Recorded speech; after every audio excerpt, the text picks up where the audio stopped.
having with health boards and associated partners to improve the transfer of patients from hospitals back into community settings? I'm having regular discussions about these issues with health and social care partners, as is the Minister, including meetings in Swansea Bay last week. It is vital to prevent unnecessary admissions and transfer people from hospital to their homes or community settings as soon as they are ready.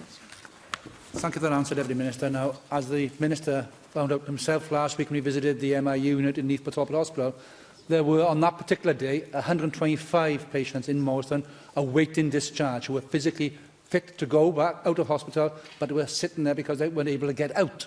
Now, this is clearly a relationship with partners to make sure that the care packages are in place, that care homes places are available, or nursing home places are available, that the adaptations are done.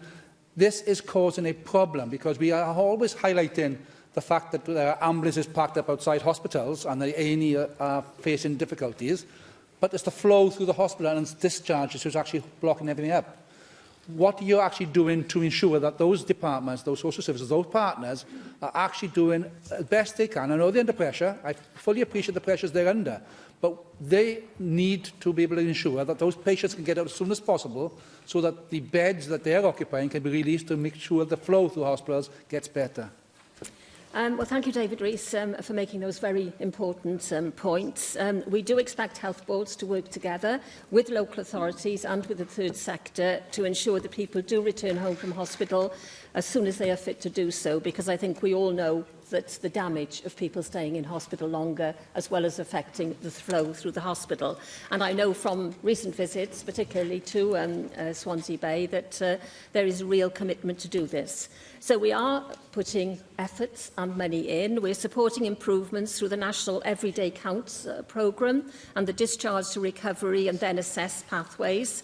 And we've invested in new initiatives through the Integrated Care Fund and the Transformation Fund, where, of course, local authorities, health board, third sector all work together to come up with solutions. And the Swansea Bay region is putting in a number of measures, including through investing over £1 million in its hospital-to-home service, which they told me about in detail last week, and that is supporting early discharge. And these actions have led to improvements.